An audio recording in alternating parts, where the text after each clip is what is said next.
Assalamualaikum warahmatullahi wabarakatuh. Kami dari kelompok 2 akan membahas mengenai penyebab terjadinya efek rumah kaca. Nah, sebelum kita membahas mengenai penyebabnya, kita harus tahu apa sih efek rumah kaca itu. Nah, ini dia penjelasannya.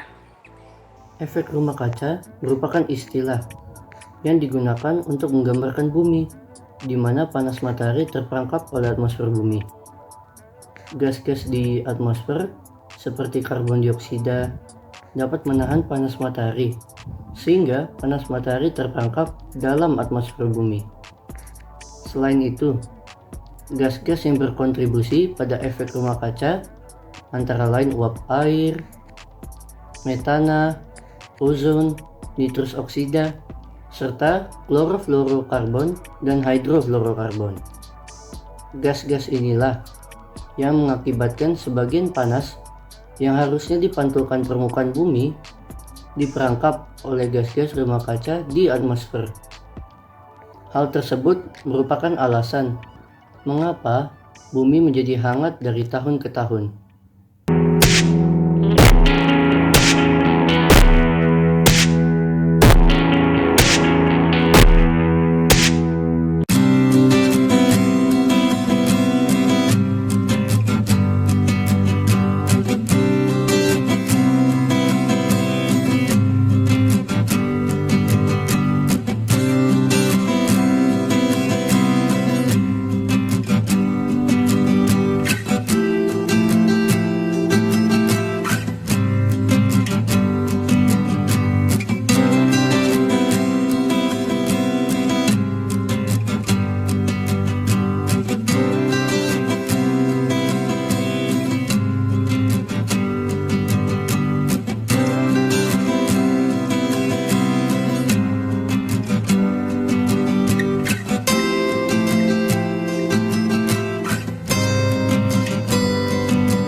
Seperti yang kita ketahui, bahwa efek rumah kaca terjadi akibat gas-gas yang terperangkap di dalam atmosfer.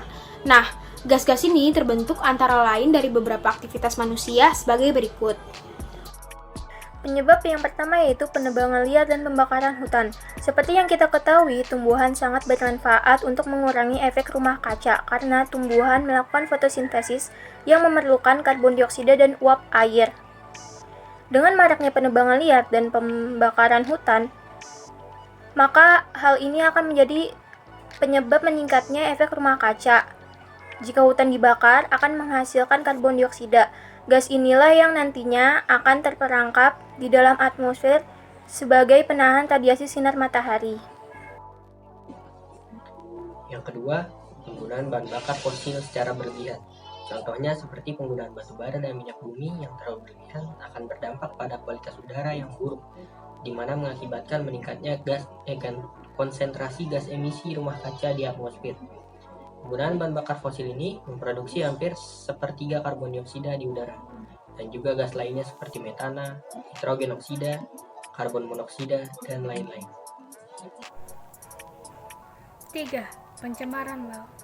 Laut dapat menyerap CO2 dengan jumlah yang sangat banyak. Apabila laut mengalami pencemaran, maka ekosistem yang ada di laut akan musnah sehingga laut tidak dapat menyerap CO2 lagi.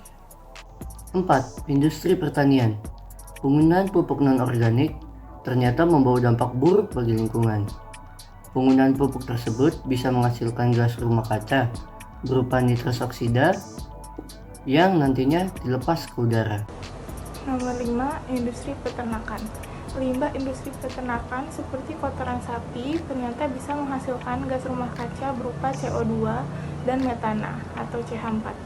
Makin banyak limbah peternakan yang dibiarkan begitu saja, maka makin besar gas rumah kaca yang dilepaskan ke udara.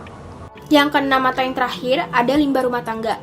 Limbah rumah tangga jika dibiarkan akan menghasilkan gas metana dan CO2 atau karbon dioksida yang dihasilkan dari bakteri-bakteri pengurai sampah.